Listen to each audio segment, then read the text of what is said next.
Good morning, everyone. So I've been having some questions on the assignment that was given on yesterday for social studies on Monday. So it's talking about a relative location. So a relative location is a point or place in relation to another point or place. Usually, when in that sentence, there's usually two locations. When I do this in the classroom, I usually show them relative location, and I also show them absolute location.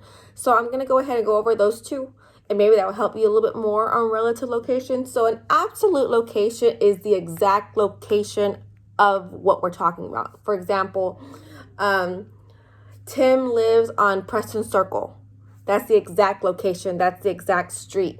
The library is on Main Street. Okay, that's the exact location. The bike shop is on Elm Street. Okay, that's the exact location.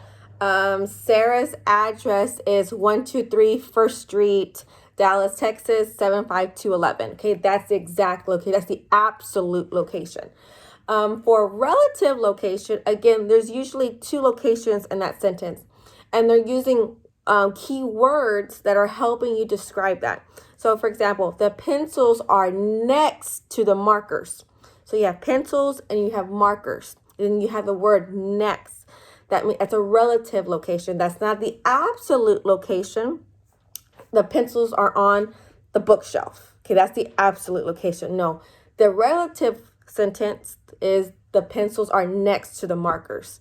Here's another example for relative location. The swing set is to the right of the slide. Okay, remember there's two locations. It's a point or place in relation to another point or place. So you have two locations or 2 points or two places that you're talking about. Let's see. Our classroom is near the music room. The key word is near. Okay. The ice cream shop is behind the park. Okay, so our word is behind.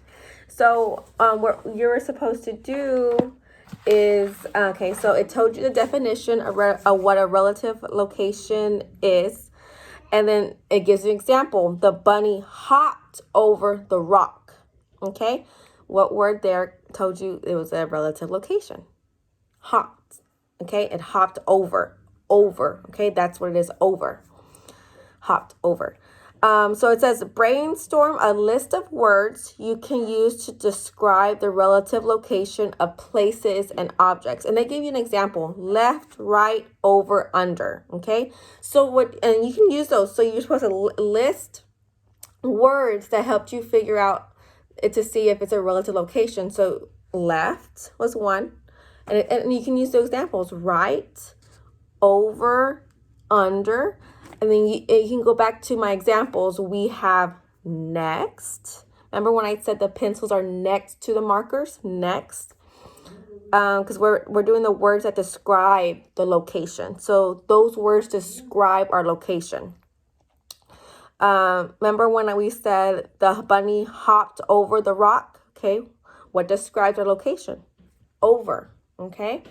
The swing set is to the right of the slide, right. Okay. Our classroom is near the music room. What word there describes? Near. Good job. The ice cream shop is behind the park. Behind. Those are words to describe our location. And if you can think of other words, go ahead, list them down.